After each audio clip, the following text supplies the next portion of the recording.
नमस्ते मैत्रिणींनो, मी प्राजक्ता तुम्हा सर्वांचं आपल्या यूट्यूब चॅनलमध्ये खूप मनापासून स्वागत करते। एकदम साधी सोपी आणि कमी वेळेत तयार होणारी ब्लाऊजची डिझाइन दाखवते। बॅक पार्टचं कटिंग करून घेतलेलं आहे। तर बघा, इथं फोल्ड पेपर घेतलेला आहे मी आणि गळा उंची मार्किंग करत आहे 11 इंच वरती। गळा रुंदी ठेवलेली आहे याची मी 2.5 इंच। तुम्ही तुमच्या साईज प्रमाणे गळा रुंदी, गळ्याची उंची घ्या आणि असा बॉक्स तयार करून घ्या। बाकी शिलाईची पद्धत सेम राहणार आहे कुठल्याही साईजसाठी। ओके, तर असा एक बॉक्स करून घ्यायचा आहे आपल्या आवडीप्रमाणे उंची रुंदी टाकून। आणि बघा, कोपऱ्यातून असं मी तिरकी लाईन मार्क केलेली आहे आणि वरती स्ट्रेट जोडून घेते। पंचकोनी आहे, स्ट्रेट पंचकोनी।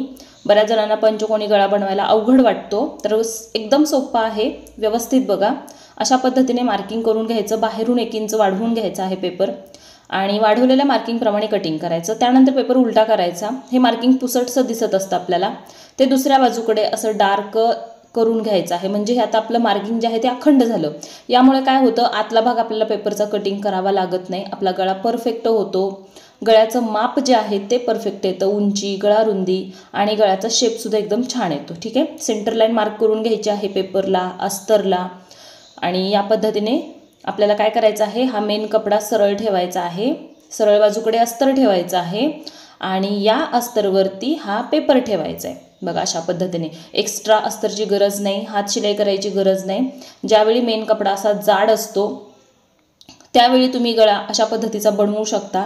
आणि याचा एक फायदा म्हणजे काय, आपण याला पेपर कॅनव्हासवरती बनवतोय, त्यामुळे गळ्याचं फिनिशिंग चांगलं येतं, दिसायला गळा छान दिसतो। पण ते जर डायरेक्ट अस्तरवरती गळ्याचं कटिंग करून पलटी करून गळा बनवला तर तुमचं फिनिशिंग चांगलं येणार नाही। त्यामुळे पेपर वापरत चला। ठीक आहे, जे मार्किंग केलेलं होतं त्या मार्किंगवरून मी शिलाई देऊन घेतली आणि आतला भाग जो आहे तो इथं कट करून घेते। असे कट द्यायचे असतात कॉर्नरमध्ये। ठीक आहे, म्हणजे गळा पलटी व्यवस्थित होतो। गोलाईमधला असेल तर पूर्ण गळ्याला कट द्यावे लागतात आणि स्ट्रेट असेल तर कॉर्नरमध्ये कट द्यावे लागतात। कॉर्नरमध्ये प्रॉपर कट द्यायचा आहे। थोडा जरी छोटा कट दिला तर त्यामुळे काय होतं, कोपरे तुमचे निघत नाहीत। ठीक आहे, व्यवस्थित आतमध्ये अस्तर फोल्ड करायचं आणि गळ्यावरून छान फिनिशिंगची शिलाई देऊन घ्यायची आहे। अशा पद्धतीने 5 ते 10 मिनिटांमध्ये गळा तयार होतो। करून बघा या पद्धतीने आणि फिनिशिंग पण सांगा कसं येते ते। ठीक आहे, सगळ्या अस्तरला शिलाई देऊन घ्यायची आहे आणि एक्स्ट्राचा साईडचा कपडा याचा कट करून काढायचा आहे। कुठल्याही साईजसाठी तुम्ही ही डिझाईन बनवू शकता, एकदम साधी सोपी पटकन तयार होणारी आहे। त्याचबरोबर तुम्हाला जर माझ्याकडून साध्या सोप्या पद्धतीमध्ये ब्लाऊज शिकायचे असतील, फिनिशिंग, परफेक्ट कटिंग, शिलाई सगळं तुम्हाला खूप छान पद्धतीमध्ये आपल्या ऑनलाईन क्लासमध्ये शिकवलं जातं। माझा क्लास 1 जुलैपासून बॅच चालू होती आहे। बेसिक टू ॲडव्हान्स क्लास आहे। कॉन्टॅक्ट करा, दिलेल्या व्हॉट्सॲप नंबरवरती तुम्हाला क्लासचे डिटेल्स भेटून जातील। ज्यांना कोणाला ब्लाऊजचे पेपर पॅटर्न ऑर्डर करायचे आहेत त्यांच्यासाठी सुद्धा मी इथं माझा हा नंबर दिलेला आहे व्हॉट्सॲपचा, व्हॉट्सॲपलाच मेसेज करायचा आहे। ठीक आहे, कॉल लागणार नाही, त्यामुळे व्हॉट्सॲपला मेसेज करा। तुम्हाला कुठले पॅटर्न पाहिजेत किंवा क्लास जॉईन करायचा आहे त्याबद्दल तुम्हाला डिटेल्स पाहिजे असतील तर ते मिळून जातील। टक्स देऊन घेतलेले आहेत नेहमीप्रमाणे, अर्धा इंच रुंदी, 4 इंच उंचीचा क्रॉस कटिंग करते बघा अशा पद्धतीने।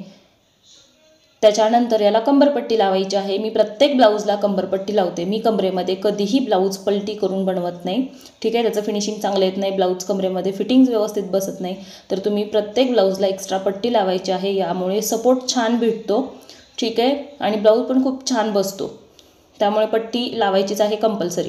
अर्धा इंचाचं मार्जिन घेऊन तुम्हाला इथं शिलाई देऊन घ्यायची आहे बघा अशा पद्धतीने। आणि मग पट्टी पूर्णपणे आतमध्ये फोल्ड करायची, वरून दाब शिलाई देऊन घ्यायची आहे। बघा, पंचकोनी गळा एकदम सोप्या पद्धतीमध्ये तयार झालेला आहे, छान फिनिशिंगचा। आता ऑप्शनल आहे वरून लेस लावायची न लावायची, आवडीप्रमाणे लावून घ्या। ठीक आहे, आता मी याला लावलेली आहे इथं गोल्डन कलरची पट्टी लेस। बघा, अशा पद्धतीने गळ्यावरती तुम्हाला ही लेस लावून घ्यायची आहे। तुम्ही डबल शेपमध्ये लावू शकता किंवा सिंगलमध्ये लावू शकता, जशी तुम्हाला पाहिजे तशी। ठीक आहे, बाहेरच्या बाजूकडे तुम्ही एखादा वेगळा आकारसुद्धा देऊन ही लेस लावून घेऊ शकता, पण मी आता जशी आहे तशीच साईडने लेस लावते डबलमध्ये। बघा, भरपूर वर्क होतं ऑलरेडी या ब्लाऊजला, तरी देखील या कस्टमरला डिझाईन पाहिजे होती लेस लावून, त्यामुळे आम्ही केलेली आहे। ब्लाऊजचं कटिंग शिलाई तुमच्यासोबत याचं मी शेअर केलेलं नाही, ऑलरेडी मी भरपूर 40 साईजचे कटोरी ब्लाऊज तुमच्यासोबत शेअर केलेले आहेत। ठीक आहे, तर त्यातलाच हा ब्लाऊज होता म्हणून मी बॅकनेक फक्त डिझाईन तुम्हाला दाखवलेली आहे। कटोरी ब्लाऊज तुम्हाला बघायचं असेल तर चॅनलवरती भरपूर व्हिडिओ अपलोड आहेत सगळ्या साईजचे आणि सगळ्या प्रकारच्या ब्लाऊजचे। ठीक आहे, तर नक्की जाऊन बघा, छान अशी आपली ही डिझाईन तयार झालेली आहे। असं एक पॅच लावला तर आणखीन लुक याचा सुंदर येतो। तुम्हाला ऑनलाईन क्लासबद्दल आणि ब्लाऊजच्या पेपर कटिंगबद्दल माहिती पाहिजे असेल तर व्हॉट्सअपला मेसेज करा. चला तर मग भेटूयात आपण पुन्हा अशा एका नवीन व्हिडिओमध्ये.